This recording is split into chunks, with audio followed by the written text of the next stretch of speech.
Hello everyone, welcome back to Canada's Boxing Channel. It's Saturday, it's August the 9th, and we are 1 week away from the Moses ITAUMA DILLIAN WHYTE pay-per-view show that's going to be held in Riyadh. Usually when I do a prediction video, I like to put my cards on the table because it's important that we understand a journalist's bias, a content creator's bias, just generally where a person's coming from. So, for example, when I was talking about Alexander Usyk and Daniel Dubois, I made it very, very clear that I was absolutely 100% Team Usyk. And then people watching anything I have to say would say, okay, well, this guy is clearly Team Usyk, and so we'll, maybe add a pinch of salt to what he has to say. Likewise, if I'm talking about Fabio Wardley, usually I'm sort of a fan of Wardley, so there's a little bit of bias. And sometimes it's less so. I don't really maybe have such a dog in the fight. But I like to put my biases on the table. In this case, between ITAUMA and DILLIAN, it's not quite so clear-cut. Let me explain what I like about both fighters and what I dislike about both fighters, and then you can draw the conclusion as to where my bias lies before I start talking about who I think will win. Because so many times, if we're listening to a content creator or we're reading a piece of journalism, we're like, I wonder where that guy's, is he being objective or, does he have a bias? So anyways, without further ado, things I like about Moses ITAUMA. He's young, which means that I see a potential future. I think that's important that we grow and build new talent in this sport, because otherwise what's going to happen is you're going to have a bunch of grey bearded, maybe I shouldn't comment, people shuffling around the ring. That's not really what we want. We want young, exciting talent. So Moses is young. Moses is also exciting. And I think, as fans, while if you're a hardcore fan, you will appreciate real technical boxing skill, think Shakur Stevenson, or think Alexander Usyk, many, many fans out there want to see something exciting. Think Fabio Wardley. Think Deontay Wilder.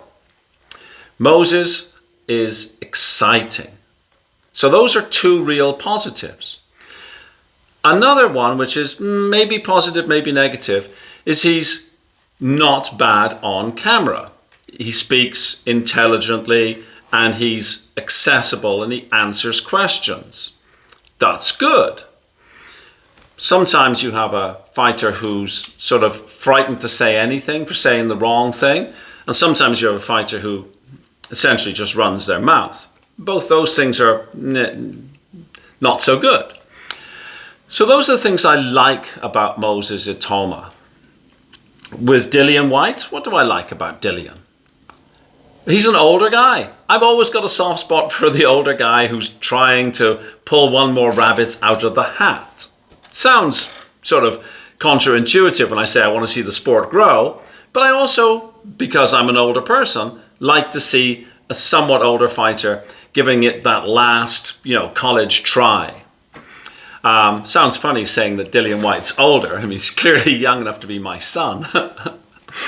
Anyhow, I also like the fact that DILLIAN WHYTE historically has not shied away from fighting anybody. He seems to me to be the kind of fellow who would fight anybody, doesn't matter, have gloves, will travel kind of thing.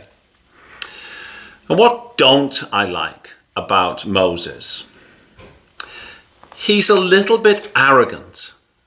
Now, that could be youthful exuberance. Young people are generally much, much more confident because they haven't had any knockbacks that the world is likely to deliver to all of us, right? And those knockbacks can damage your confidence and give you a sense of humility, right? And also, it's not a bad thing for a boxer to be confident. You don't want necessarily the, oh, shucks, I'll try my best. You want a guy who's projecting confidence. But confidence can move into arrogance, into hubris even, right? So that's something that I'm not quite so fond of. But the thing that I really dislike about Moses has got very little to do with him. And that's the hype. I thoroughly dislike the way that the British and, to an extent, the Americans hype up their next great thing. Sometimes a fighter will embrace it, like Ben Whittaker, for example. Yes, he became his own hype machine. And then when he took that tumble over the top rope, everyone's like, aha. Other fighters seem to be kind of uneasy with the hype. Hamza Shiraz, for example. You know, a Riyadh season ambassador, the next great thing. And it just, when he came somewhat unstuck against Carlos Adames, a lot of people were also pointing the finger. I think that the hype doesn't help a boxer. It puts additional pressure on the shoulders. Jared Anderson in the United States, the next great American heavyweight. Well, not so much. Not necessarily his fault he was hyped up. It's not necessarily Moses ITAUMA's fault that everybody in the British boxing media, with the exception of maybe Boxing 24, is lauding Moses ITAUMA as the next thing that's going to be wonderful. And there's even talk about how Moses ITAUMA would do against Alexander Usyk. Spoiler alert, I think Usyk would absolutely embarrass him. But anyhow, that's just my view. You might think differently. But the fact that there's so much hype around Moses ITAUMA isn't something I'm comfortable with. What don't I like about Dillian Whyte? He's failed a PED test. That's a massive no-no. So, where's my bias? I'm fairly even on this. I kind of would like to see Moses be brought down a peg or two, as my dear old mum would have said. But that's really about it. I won't feel a desperate amount of sympathy if Dillian gets beaten, because he was a drug cheat, right? It's hard to get past that. If Moses gets beaten, I won't be disappointed for him, because, again, I'll be pointing the finger at people like Frank Warren and saying, for heaven's sake, stop hyping up these fighters. It'll turn fans off. It's counterintuitive. So there's my biases, if you like. Now, how do I see this fight going? Well, let's have a look at the tail of the tape. Moses is 12-0. 20 years of age. He's got 25 professional rounds. That's very little. And it shows how devastating he's been in his professional fights. He's 6'4", 6'4.5" apparently. 79-inch reach. And his last fights, well, he beat Vach, who had been a bit of a gatekeeper, been around. Obliterated Dempsey McCain, who went pretty much the entire distance with Filip Hrgovic. And then he beat Balojan, who was a former NFL player, which looked like a retro step to me. So, yes, he's been devastating, but the quality of opposition has been poor. No disrespect to these fellows, and no disrespect to Moses. Again, you wouldn't expect him necessarily to be fighting much higher level opposition, because he's kind of been a rookie, right? Dillian, 31-3. His only losses, AJ, Fury, Povetkin. And we know the story about Povetkin, right? So he's lost to quality opposition. And he's beaten quality opposition, where his, simply a gulf of experience difference. And that's emphasized by the fact he's got 192 professional rounds. 6'4", 78-inch reach, pretty much the same size.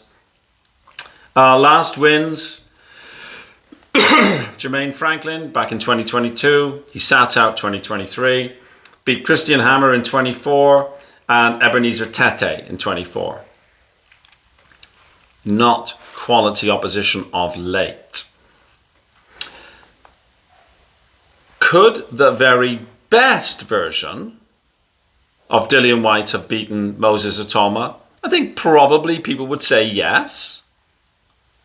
But we are dealing now with a shell of Dillian Whyte. He's looking as fit as a butcher's dog. He's looking lean and in shape and sharp. But looks can be deceiving. Those of us who are old enough to remember Muhammad Ali's last fights, Ali looked very good. But it was all hat and no cattle, right? And is Dillian now all hat and no cattle? He looks good, looks very good. But how did he get that lean and that sharp? Was it just really a fat camp? Has he, is it a false impression that he's giving? We don't know. We will know when he steps in the ring. What's Dillian's big weakness? Well, he's very, very prone to the uppercut. What can Moses do really well? Well, there we go, right? What's Moses' weakness? Well, we simply don't know what his chin is like because no one's been able to land one on him. The old Dillian, say a 28-year-old Dillian, a 30-year-old Dillian, be a 33-year-old Dillian, because Dillian's now 37, right? Might have been able to land something very, very high quality on Moses, and we would have found out. Can Dillian land something on Moses? I would like to see it happen because it would be a test. I'd like to see Moses maybe even touch down and then get back up and show that resilience, that heart that's all important. I don't think Dillian can. I'm fingers crossed that he will, but I'm not seeing it. So to bring this to a close,